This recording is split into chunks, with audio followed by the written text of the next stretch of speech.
Hel- Hello, everybody.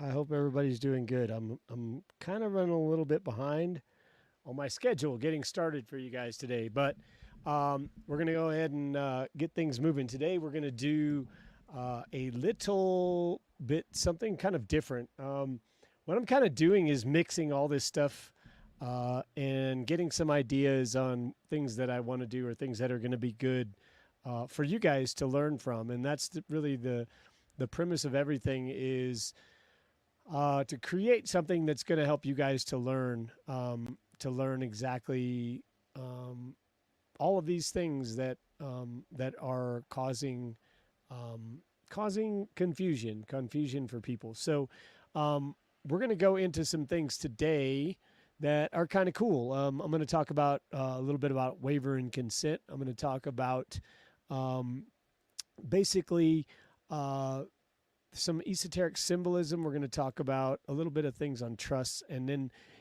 after, well, I want to say after. I want to give you guys an exact time and an exact day, but I can't. I wish I could do that. And the reason I can is because there's things that are changing. And what I did was I tried making an entire schedule. I'm making some tea here because I didn't have time. I made an entire schedule for you guys. And when I made the schedule, well, things changed up. Like your needs changed up. And then I have this whole entire schedule that I created that did nobody any good. And so I'm like, okay, well, that was no good and that wasted a lot of time. So what I did was I did 5 episodes. And here's what we're going to talk about. I'll just give them to you real quick. We're going to talk about, in this one, we're going to talk about the foundations of private trusts. And then we're going to talk, next week, we're going to talk about guardians of wealth, which is the arcane role of trustees. We're going to talk about the alchemy of estate planning, so transforming assets with esoteric wisdom. And sacred trusts on number 4. We'll have sacred trust, the rituals and rites behind estate production or protection. And then the number 5, what I've got scheduled out now, is esoteric equity, which is balancing the scales of justice in private trusts. In this, I'm going to show you guys a number of different things, but it's going to be clearing up a lot of the confusion that's going around. That's going around on the other platforms that people are teaching the wrong stuff, or they think they're teaching. I don't even know what they're teaching. I really don't know. But the stuff that, if you guys are not um, making records, then you're not doing anything. Okay, if you're not creating a record, then you're not doing anything that is going to be beneficial to you. You're only creating other things that are going to um, benefit other people. So you can either work to make yourself more in a better position. I want to say wealthy, but people don't really understand wealth as the word wealth is. Wealth is not abundance of money. Wealth is abundance of, well, it's just being wealthy inside, right? It's like having abundance of everything, even though you may not have the physical stuff that you need. That's really what this comes down to in trust. And we've gotten ourselves into a lot of different situations because we don't realize the contracts that we're getting into. We don't realize that these contracts that we've gotten into are adhesion contracts that we've become bound by non-response or by acting on something. Okay, um, I'll tell you something. So let's just talk about bills really quick, just really briefly. When it comes to bills, and you guys are like talking about paying bills, okay? You signed up on this document, all right, which is the application for the credit, and then they sent you the bill. But there's something called repudiation. Okay, the word called repudiation. It means that they're rejecting, the trustees are rejecting the liability on the debt. Repudiation of the debt. It means that you're rejecting it 100%. And they're repudiating it to you. And then you get the bill and you don't repudiate it, you pay it. You see, it's kind of passing the hot potato, except the one that holds the hot potato is stuck with it. So it's never repudiated. And you guys, when you have the education, you can go back and repudiate this stuff. It's not a matter of whether you have the authority to do it, but many of you go and hear something like this on an open mic, and then suddenly you'll be like, oh yeah, we need to go and do this for everybody. And you know, you just try stuff. You don't really understand what is behind what you're doing. And if you don't comprehend what you're doing, then you're just going to be right back in the same boat that you were. You're going to still have problems that you had before because you don't know what you did, or you might start something and then never get to finish it. So this is about doing that and getting to finish it.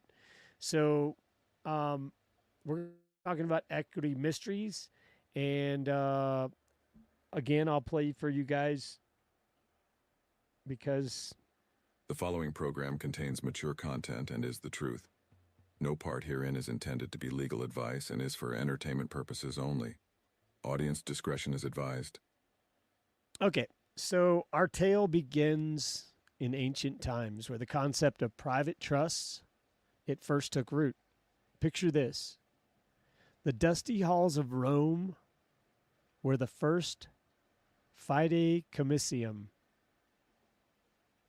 A Roman will set the stage for modern trust law. And who could forget Lord Eldon, the key figure, the grand master of equity jurisprudence who shaped trust law as we know it?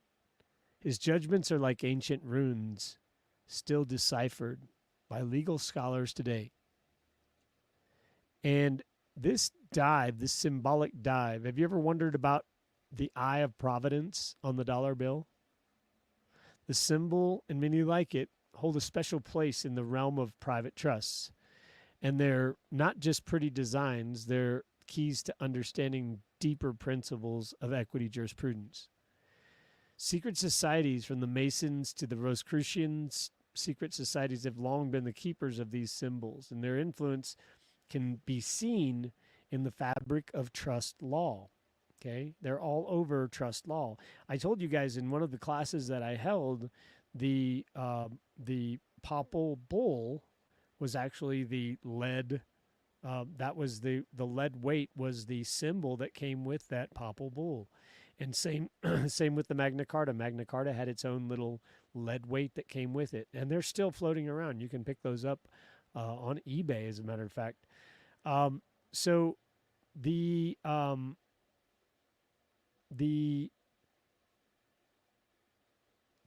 so when we're talking about interpretations of the connections, and when we fast forward to today, you see that the ancient symbols still influence all of the legal practices. Look at the dollar symbol. It's a sigil. That dollar symbol is the same number or the same thing that they use for pesos. When you guys are doing foreclosures, look at a foreclosure paperwork, okay?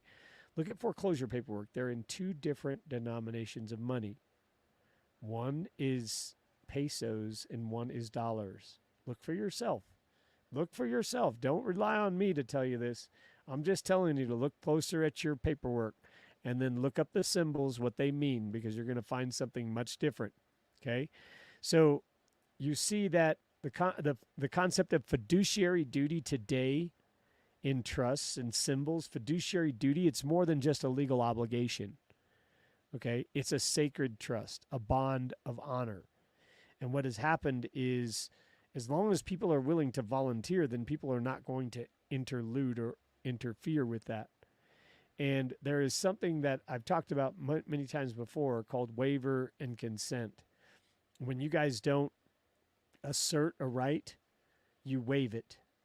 If you don't assert a right that exists there, then you waive it.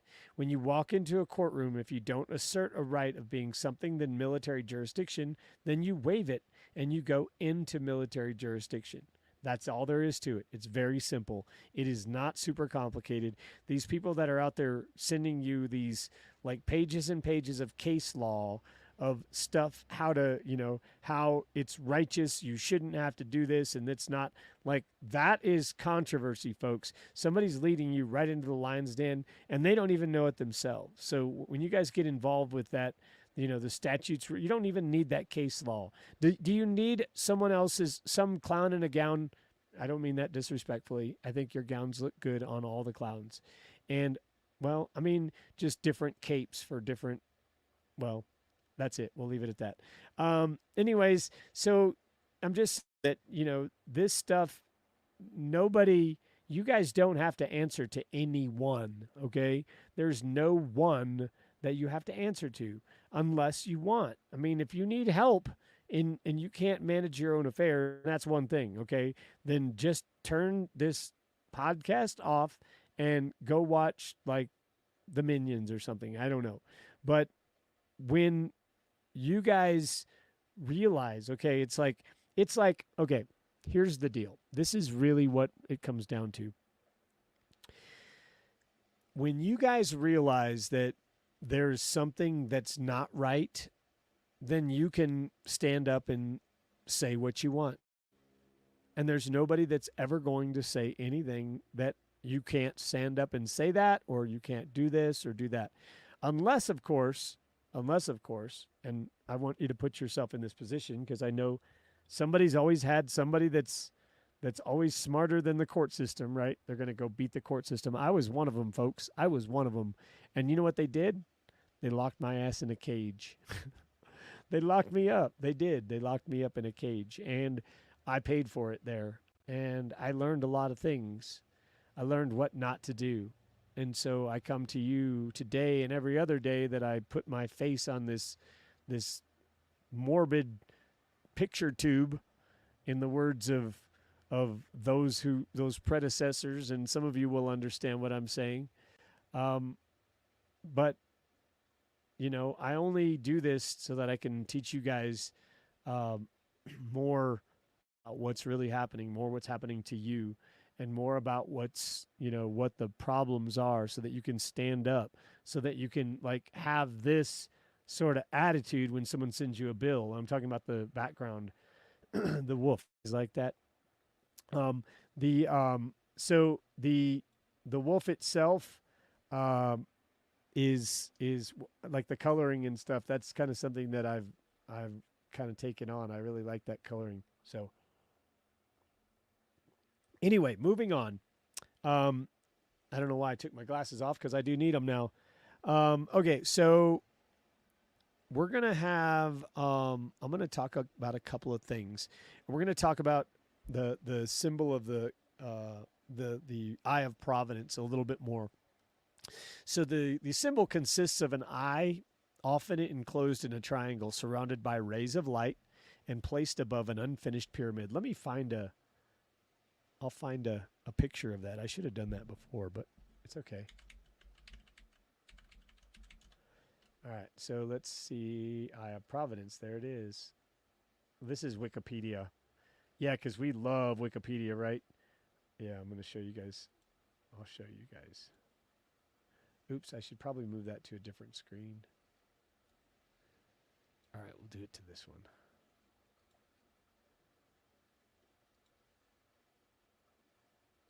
Okay, so you guys can see over here the Eye of Providence. Let me change this around so you can... Well, I don't know if that helps any.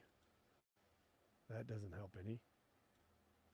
Okay, so the Eye of Providence there, and I don't think I might be able to. No. It's not going to let me do any more on that.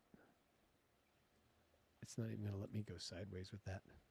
Okay, that's okay. So the Eye of Providence can be found on the reverse of the Great Seal of the United States. Is on the $1 bill, as seen on the $1 bill. Does that give you guys any hints? The $1 bill. What do you tender with? The $1 bill.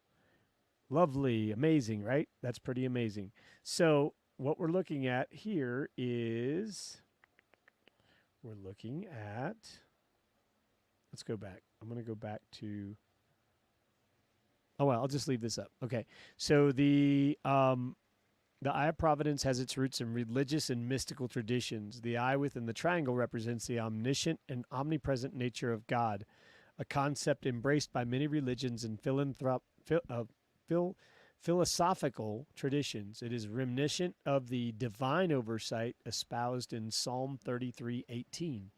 Behold, the eye of the Lord is upon them that fear him, upon them that hope in his mercy. And that's King James Version. The triangle symbolizes the Holy Trinity in Christianity, further reinforcing the divine nature of the symbol. So I will say that it's been hijacked in that sense. It did mean that. It had that meaning, and it's been used now as a new symbol, just recreated. The rays of light emanating from the eye suggest enlightenment and guidance, reminiscent of the illumination provided by divine wisdom. This metaphor is particularly apt, considering the era's fondness for grandiloquent expressions and symbolic imagery. Wow, that's a word. It was as though the heavens themselves are offering a celestial thumbs up, saying, "Fear not, ye mortals, I've got my eye on you." So the Great Seal and the dollar bill. The Great Seal of the United States was designed in 1782, and its reverse side, featuring the Eye of Providence, was influenced by the ideas of the Enlightenment and Freemasonry. It is no secret that several founding fathers were Freemasons. Well, what do you know? A fraternal organization that embraced the all-seeing eye as a symbol of the great architect of the universe. One of these times I'll have to go over my Albany Remand with you guys, because that's really, like, the words in that is pretty amazing. And it was written to the Scottish Rite Freemasonry. It was noticed to the Nephilim and the Scottish Rite Freemasonry, because that's the bloodline that created all of this chaos that we're now living under, that people don't really understand. It goes way deep, guys. The pyramid on which the eye is perched is unfinished, symbolizing a nation still in the process of building and striving towards perfection. The Latin motto, Annuit Coeptis, is the eye above the eye, translates He, God, has favored our undertakings. Now, I don't know that they're talking about God when they say He. They're saying He has favored our undertakings, but I don't think that's the same God that you and I think of when we think of loving things. I think it's a different God that they're talking about. And it reflects the revolutionary ideals of the founding fathers who envisioned the United States as a beacon of liberty and progress. Maybe. But again, there's two parallels going on. There's an idea that says, oh, yeah. No, you can have this. And it's the illusion that we live every day that isn't really real. And the moment that this life support that we're on under the system that has been created fictitiously, the moment that life support stops, so does all of the existence of people as they know it. Okay, I don't mean like people are going to just die off. I just mean that your lives are going to stop changing. They're going to change immediately, and it's going to be different, because different than the way you know it. Okay, but let us indulge into a little levity while considering this August symbol. Imagine, if you will, a 19th century court case where a litigant, inspired by the omnipresence of Eye of Providence, attempts to use it as an alibi. Judge, sir, you stand accused of pilfering pies from Miss Applebaum's windowsill at precisely 3 o'clock. How do you plead? Defendant, Your Honor, I plead not guilty. The Eye of Providence saw everything. It can attest to my innocence. Judge, while divine testimony is indeed compelling, I must remind you that we require earthly witnesses in this court. Bailiff, bring in Miss Applebaum's cat, Mr. Whiskers, who reportedly witnessed the entire event. Anyways, the Eye of Providence, guys, on the dollar bill is a rich tapestry of religious symbolism, and Enlightenment ideals and Masonic influences are behind it. It signifies divine oversight and the quest for that enlightenment and the perpetual journey towards more perfect union. So next time you hand over a dollar bill, take a moment to appreciate the Masonic symbols that are on it. And that it's also legal tender, but it is a piece of history replete with symbolism. That's really what this is all about. And a wink from the all-seeing eye. And if only the eye could see where all those missing socks go, right? Or missing pairs of underwear or whatever. I knew it. Coeptus is, may the eye of providence favor your daily undertakings. So that is kind of the discussion on that. Now, I wanted to talk about something else here. Very important, very important. And I've talked about this before, but this is a question that continues to go around the internet, and I'm gonna put it out there right now because you guys need to know what it means. Okay, what is an authentication on a birth certificate or another legal document? What is it? What is an authentication on a birth certificate or other legal instrument? Okay, the authentication is basically, well, imagine a world where every document you could be questioned for being real. It sounds chaotic, but it's why authentication plays a role in maintaining order and trust. And from birth certificates to legal documents, anything else that you have to have that is used in the process of acquiring something that you're trying to change is necessary. Okay. So seals, stamps on it are what authenticates the process. It's essential in both domestic and international contexts. Now, one of the things that I teach people quite often, and that just is reality, is the fact that, well, we are in a situation where the authority that exists got turned around, and now we don't have any. And we're not even being recognized as an authority because of the fact that we gave that away in a contract, okay? But you can't really give away, it's like a beneficiary saying, here, I'm going to give away my benefits of being a beneficiary. You can't really do that. You can do that on isolated parts, but you can't say, here, you just be the beneficiary of the whole trust. I'm just going to go over here. Don't mind me. That you can't do that. That defeats the whole purpose of being a benefit for some purpose. The legal documents need to go beyond reproach, and authentication ensures credibility.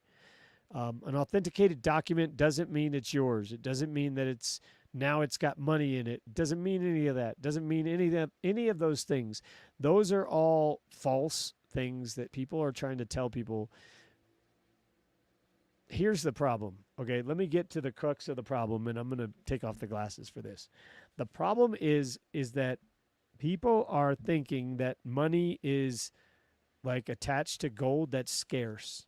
Okay, gold may be scarce, but it's only scarce because, people make it scarce. If you wanted to go get more gold, you could go down to a creek and start panning for gold, or you could go mine for it, or you could go buy it, or you could do a lot of things. You could go work for gold only. It's just a choice of things that you make along the way.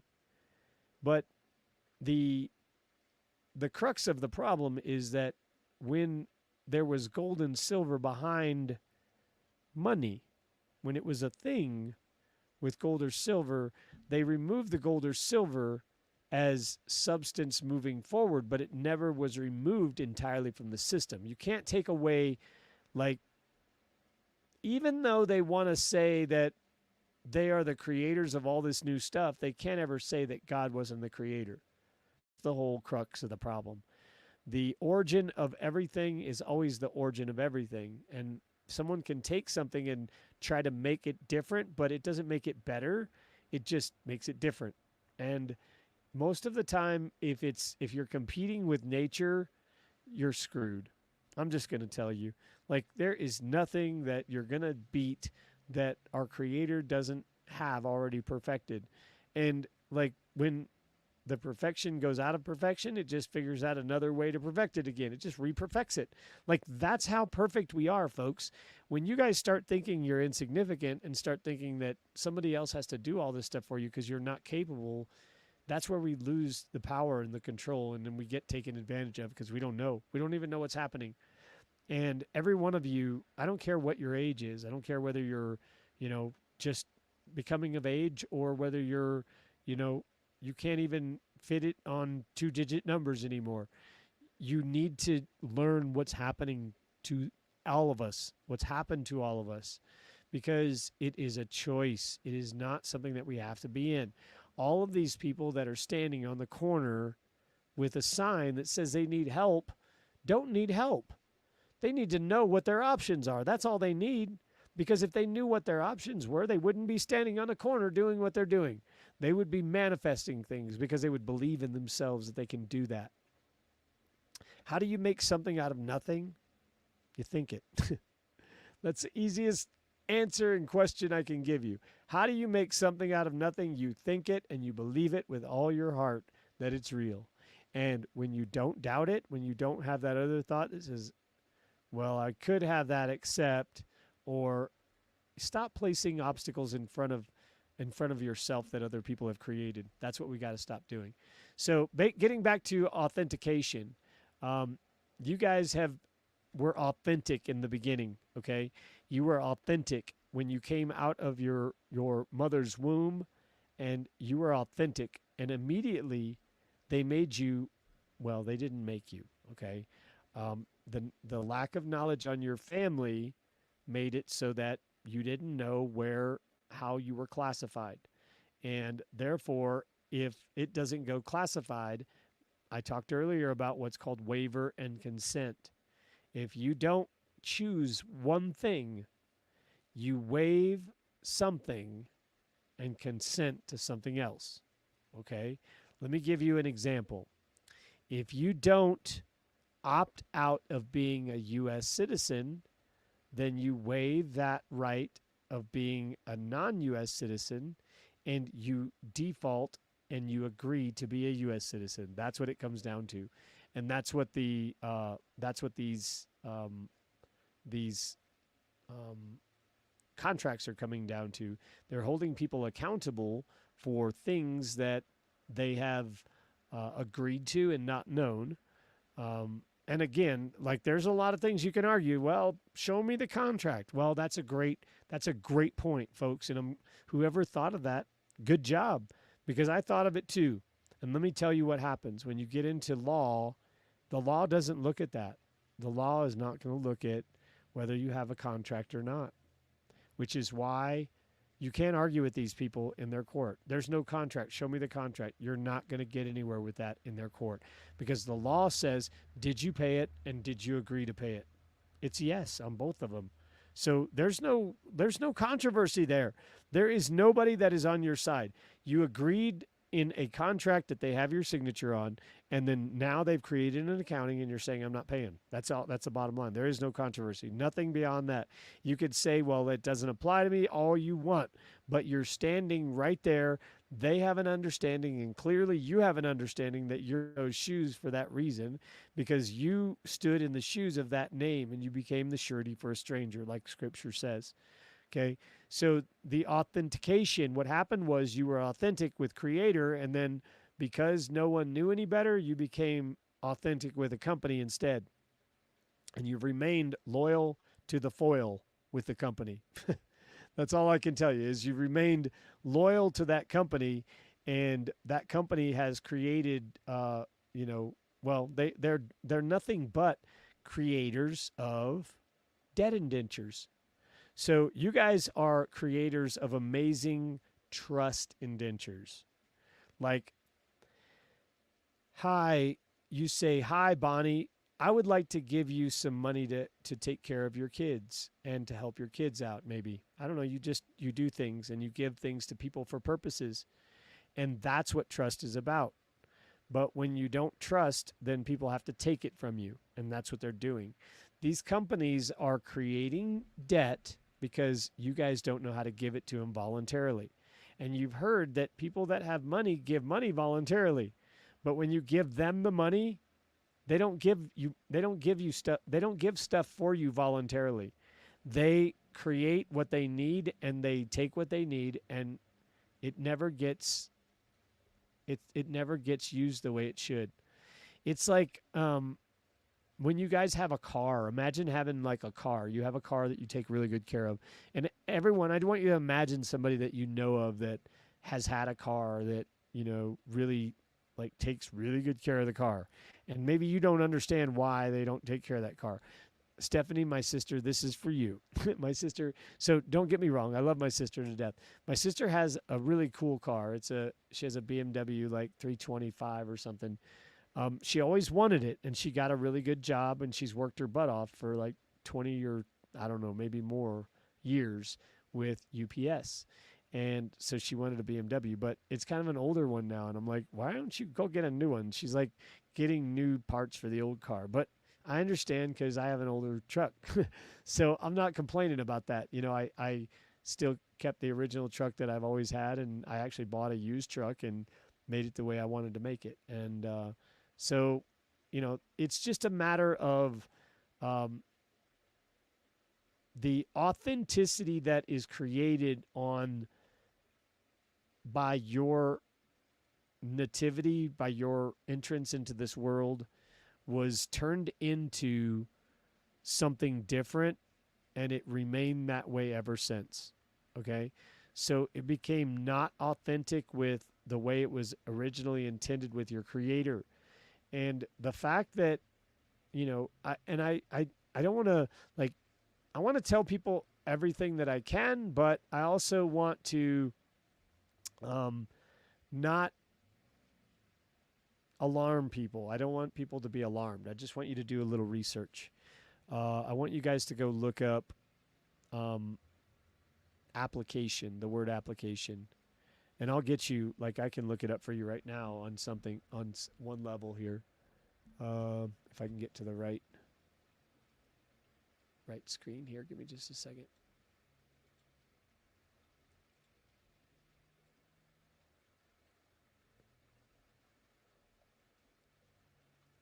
Okay, so all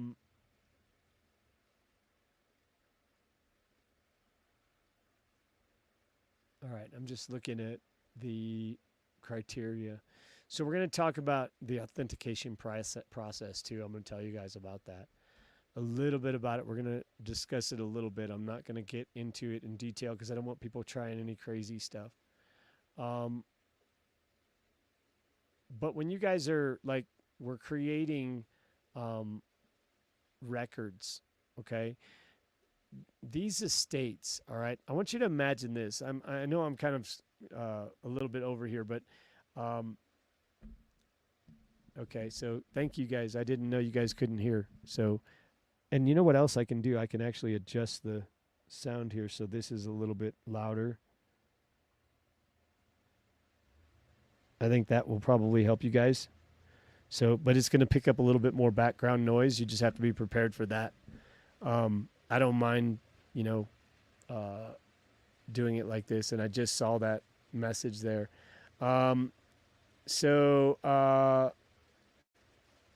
Cool. Yeah, no, I'm doing great, you guys. And I'm not real good at the answering the messages on the side here. I'll get better at that. I just like, this is like, I have to juggle things. And see, I'm on StreamYard, but you guys are on YouTube. So it's streaming to StreamYard, and I'm looking on YouTube, but I'm looking at the YouTube feed over here.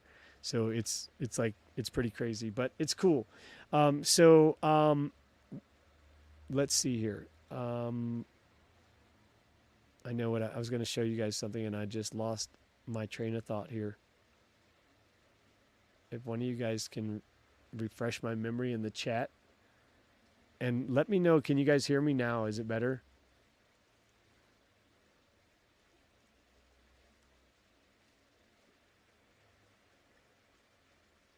Okay, so I'll keep going on this. I'm just going to keep talking on the subject because I want to get into the authentication. So, we're talking about a birth certificate, okay? There's a lot of confusion. What do we have? What do we need to have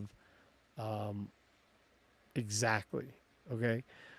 What you need to have, if it's available, is you need to have a certificate of live birth, COLB. Okay. The birth certificate is the one that's created after the certificate of live birth. The certificate of live birth is like, look up the word bill of lading. Bill of lading. Okay. Look up the word bill of lading. And under bill of lading, you guys will find that there's an entire manifest of cargo that's on that. It has, well, where it came from, right? So does a birth certificate. Came from mom and dad, right? It has the weight of the cargo. Your birth certificate is the weight of the birth of the baby. And another thing too, on a bill of lading, if you look on the delivery, uh, a ship that is on the ocean is berthed, BERTH. A vessel in a military forum, which is the hospital, where a doctor is present, and they birth, BIRTH, the baby down the birth canal, okay, and the ship gets birthed into the birth canal. They're recreating the same holy, sacred ceremony, but they're doing it in their version of taking all the dignity away from it and putting it into a paper. And we have a choice at that time when those certificates are issued, whether we want to follow that certificate or whether we want to create something with our creator and go with that. So many of us use these certificates unknowing, and we use them the wrong way. And we end up signing for them, becoming the surety for a stranger. It would be like walking out into a parking lot after you get out of a bar, enjoy a nice long night out having margaritas, and you walk out and you're like, this car looks exactly like mine, except I don't remember the gold trim on it. And I don't remember the fuzzy dice, and I don't remember the gold chain steering wheel, and I don't remember the knockoff gold hubs, and I don't remember the gold spokes. But it's a really nice car. Whoever has this is like a lot of money into it, and then your key fit. And you know well along the whole way this car has never been your car. There's no way it can be. You know it, but the key fits. So we just keep driving it. And we never ask questions. Well, because the key fits. Why are we going to ask questions if the key fits? Don't buck something that works. People tell you that, right? Don't rock the boat when something's working. Like, that is the biggest jackass thing ever. Okay? That's something like, if you Mickey Mouse stuff together, then you might say that. Okay? That is not a good way to think. You guys, we all know how, we should know how things work. And if how the things work is how we keep them working the same way. And if you don't, then, well, you're just speculating. You're going on someone else, and you're at liberty of whatever that unknown thing is. Okay?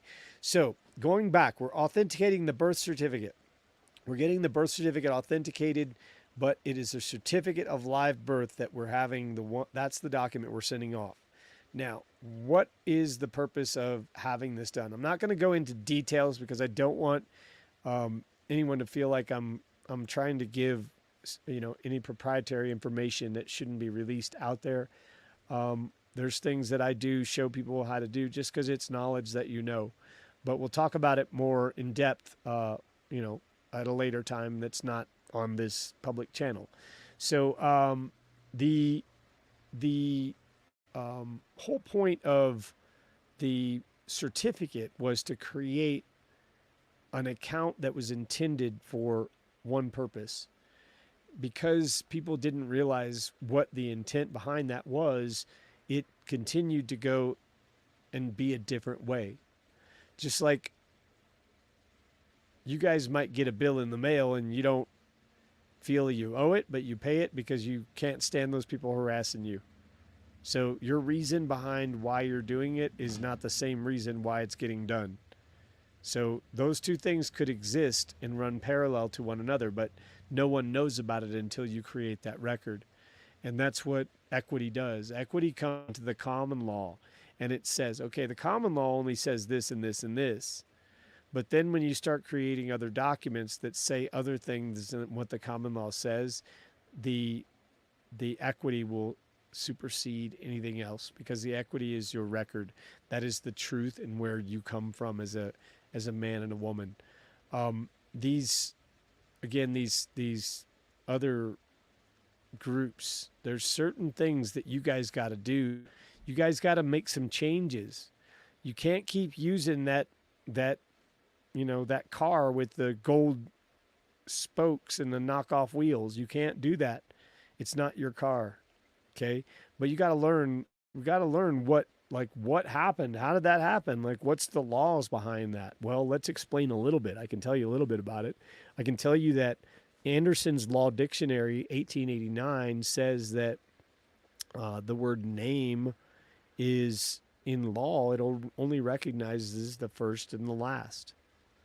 So, I come from a family in Mexican heritage, and it's like we have like 5 last names. Oops. Somebody didn't get the memo on that one, I guess. And it's okay. I mean, that's understood. I mean, I'm just commenting on the fact that happens. It's a real thing.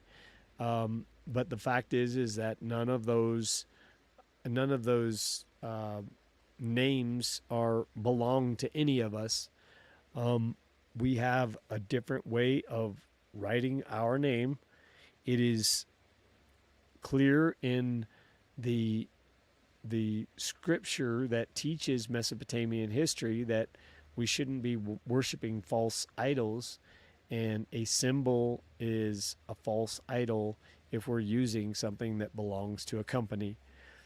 It's like you have a choice to go to pray to your creator every Sunday, or you can go to Home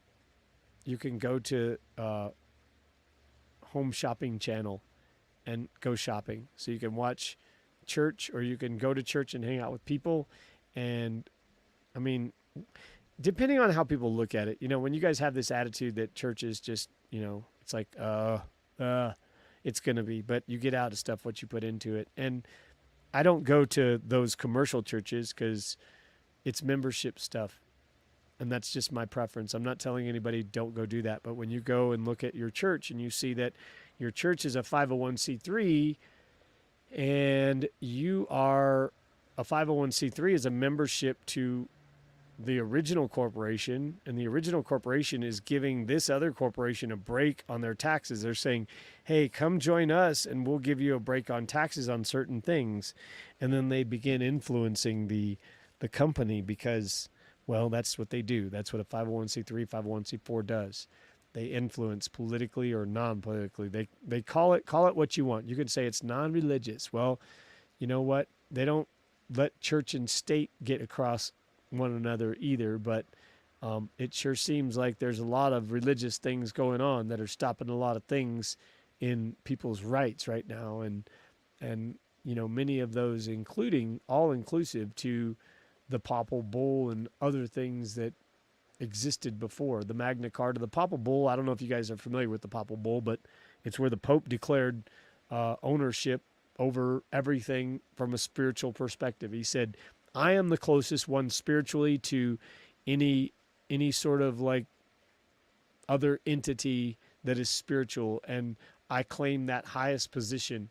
And then it just got ridiculous, like claiming ownership of every single existing thing out there. And I mean, it gets pretty serious. It's hard to say how enforceable is that when you give notice against a whole group of people. They kind of have to go along with it, but if you separate them, it's a lot easier. I'll tell you that. Okay. So your authentication, let's go back. The authentication is for the certificate of live birth. You're getting it authenticated. I'm not going to tell you like how to make it a foreign jurisdiction. You're going to have to inquire about that. You're going to have to ask about that because there's a way to do it so that you are getting the authentication done. But I will tell you this, I'll give you a little, like a 3/4 of the way around the circle hint. You authenticate the documents for a location that is a very small amount of states, and the number is going to be a very small minority of members that are not in the Hague Convention. I'll tell you that. Like, that's where you want to do it. And to do that, it's as simple. Like, most people are like, what do I tell them? How do I talk to them? Okay, folks, this is really simple. You're not trying to create like you're not trying to alarm anyone. This isn't about I'm doing something wrong and I need to be sneaky. No, no, no. This is the furthest away from that. Anybody that perceives that what I'm telling you is to go be sneaky or do something that you should not do needs to just hang up and go watch Barney or something like more pure, because your mind is distorted if you're thinking that. I am telling you guys that there was a scenario that, well, not even a scenario, it was the reality. You look at the reality. Your people of your family are buried in the same dirt that we walk on. Okay, it's the reality of it. And as many times as people have been buried in that dirt, they are the dirt now. Okay, you guys get that? So if they are the dirt and we are walking on the dirt, then how can a company come in and say that we're going to get between you and your soul? Do you understand that? I hope people see that. Like, how are they saying, it's like saying, hey, we know you're connected to your family, but we're going to put this piece of aluminum foil between you two so you can't communicate anymore. What kind of garbage is that? But since it's done symbolically, it's not done literally. You're not getting a piece of tinfoil under your feet. It's given symbolically. And some people are just like, oh, no, that doesn't mean anything. Doesn't mean anything. Yeah, no. Why do you think that they don't fingerprint your feet when you go in to be booked for a job or booked for a crime? You don't see them fingerprinting your feet, folks. There's a reason why. It's your soul. Your soul is connected to Creator. Like, you guys go watch Avatar, okay? They're throwing everything in movies in your face, and we just need to pay attention. Go watch A Bug's Life, okay? You want to see where you fit, you're Flick right now, okay? Go be Flick tonight and go watch the flick. And then come back and, then you can start seeing in perspective of where we really fit. Many of these, and I've talked about this a lot in the classes, but many of these secret societies have created these hidden meanings behind stuff. And no one's going to tell you what it all means. They're not going to tell you, okay, in order to go take control of something that was created for you, you have to go and have documents that are shown to be the official original documents. Okay, simple. That's what the authentication is. And so when we have those, you guys can pretend. You don't have to pretend like, see, this is where people get caught up. They think, I'm going to tell them I'm foreign to this jurisdiction and they're not going to let me. They're going to tell people on me. They're going to call the FBI. The CIA is going to be stalking me from across the street. See, that's all hype and garbage. It's garbage, garbage, garbage, folks. You guys have a right to do this. If you give people your notice of your intent and you find out who you are, then you just explain it. Hey, this is where I come from. This is what I'm doing. This is why. Because I have a right. No one can tell you you don't. No one can tell you you don't come from your mother's womb. No one can tell you that you don't come from like a DNA set that they don't have any control over until you give it to them. You have to give it up. And when I tell you I've given it up before because I didn't know any better, I've like just followed a whole bunch of other people that didn't know who they were too. And that is the mentality of why they make up the word sheeple. people that are thinking they're in control of their lives are some of the biggest sheep out there following. And it's not meant to be derogative. Maybe it is. I don't know. But, you're not going to blow wool up my rear end. I'm telling you that right now. Like, these things I already know, and I spent time in a cage to prove it. Like, I can tell you about them because of that. The time that, you figure out what these people have done I figured it out because I was arguing with them. And I got really good at arguing with them to the extent that they just didn't want to argue with me anymore. They were just done. They would just dismiss everything. It was just, they wouldn't even look at my stuff. And I mean, I took that as a compliment after I found out more, because it's like, okay, well, that just saying they're not going to even, they can't even think of anything to say no about. So they just rule it in military. We have two choices, folks. We either go in private, where we start unwinding some of this stuff, or we go in public, where we end up in a charitable trust. You guys can look up charitable trusts. Those are intended to be used to repair bridges and highways and things like that. They're intended for orphans and widows that need help. Those are what the trusts were intended for, but they've been used for other things. And now under Title 26 of the Internal Revenue Code, they are they're beginning to, well, not beginning, they have been forever. They're using those as estate gifts, and they're using them as, like, you donated the money. You're donating something to them as just being a very generous person that you are. And many of these things, that's not the case. So we have to correct, like, the record of what it really is. Otherwise, well, it remains what it is. It remains something that is out of kilter. Okay, so we're going to talk about authentication versus notarization. Authentication and notarization, although they're related, are distinctly different. And authentication verifies the legitimacy of a document. Is it legit? Okay. Notary involves a notary public witnessing the signing of the document and verifying the signer's identity. Okay. That's what the difference is. The primary difference lies in their scope and purpose. Authentication is broader and can involve multiple steps, where notarization is a specific act by a notary, one single act by a notary. Okay. Authenticated documents are readily accepted in legal proceedings and official transactions, and the acceptance is very important for different reasons, and many of those will be personal trust reasons. Knowing that a document has been authenticated provides you peace of mind. It assures that you, as the holder, that the document is genuine and it can be trusted. Okay. Authentication can be fraught with bureaucratic hurdles, making it daunting task for a lot of people, and navigating the different requirements and procedures can be time consuming and frustrating. But I will tell you that equity aids the vigilant in this, and you will be rewarded for the more time you invest in resolving this. Okay. The delays in the authentication can be frustrating. Okay. So just different reasons. People will say, oh, our workload, or they'll come up with some fake, like sickness. Oh no, we just had this like World Health Organization at our place, and they shut us down for a week. So you're going to have to wait till next week. And yeah, so blockchain technology offers a revolution to authenticate documents, but it's not real documents, guys.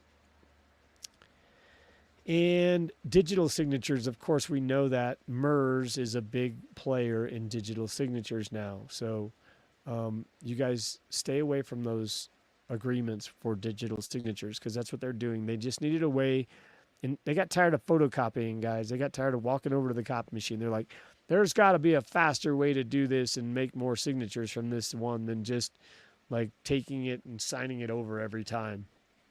So they figured out a new way, and they didn't even have to go there to get the signature. They just did it remotely. So you guys got to get your make sure you get your birth certificate authenticated for your own good. And whatever country you have it authenticated for, you're not being sneaky about doing this. All you say is, I would like to go on a vacation to, here, I'll give you a, I would like to go on vacation to, and I will provide you like the documents so that you can authenticate them for my vacation. You guys get it? I would like to go on a vacation to, and I would like you guys, and I'm talking to where you're going on vacation to, I'm talking about that place. And when you get the vacation authentication, it's the same as if, well, what you're trying to do to remove yourself. So that's a little bit of a just a insinuation, a little hint for you guys. Some of you guys will get that. Some of you will understand that. I hope that makes sense to you. So we have, I have just a few minutes left that I'm going to talk about some things. But let me go here. Let me close this. I've got so many windows open. Not proud of that.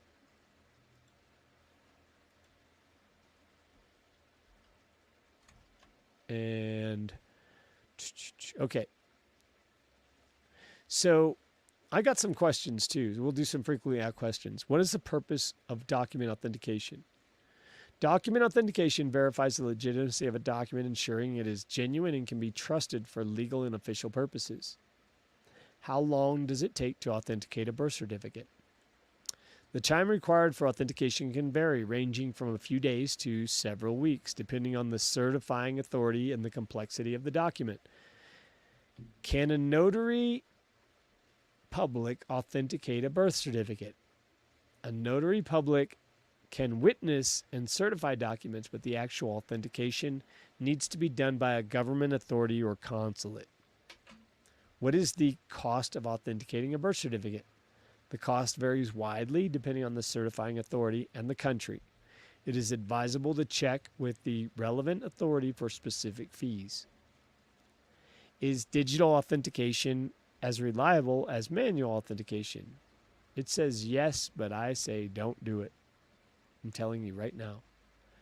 Do all countries require document authentication? Not all countries have the same requirements, but many do require authentication, especially for documents intended for international use. Okay, authentication of birth certificates and other legal documents ensures legitimacy and trustworthiness. So whether you're going through a traditional manual methods or modern digital techniques, it protects against,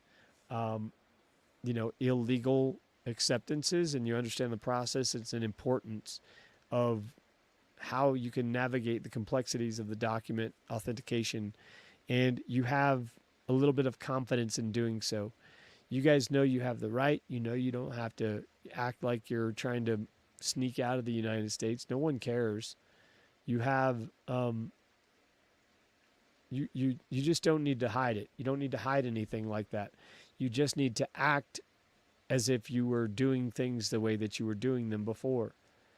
And as long as you guys just act like you know what you're doing, no one's going to bother you. And I'm not saying pretend like you know what you're doing. I'm saying act like you know what you're doing. You know what you're doing. You've already been given all the information to do what you're doing. So there's no need. You don't need to go and create something new. That's not the point. The point is to use what you have right now with your ally, which is your creator, to go and to get back the things that you created the wrong way. And many of these, well, not many of them, all of them, all of these situations that we're involved in, we created every bit of them. We created from the beginning to where we are right now, and we're the only ones that can undo it. People want to bring problems to other people and say, "Hey, can you help me with this?" I can show you what you need to do to make a record so that you fix it. But you're the only one that can fix it because you're the only one that signed it. I can't show you how to unsign something. That's not what I do. I don't know how to do that. I can show you how to use whiteout, but if you peel that whiteout off, there's going to be a signature under there still. And that's what they say too. They is the people that are telling you you owe money. So I can only show people what the rules are, the foundation and ground rules are, and then you guys take off from there. You decide what you want to do with all of that. You decide how far you want to take it, whether you want to be in your own trust or whether you want to rely on somebody to manage your estate for you.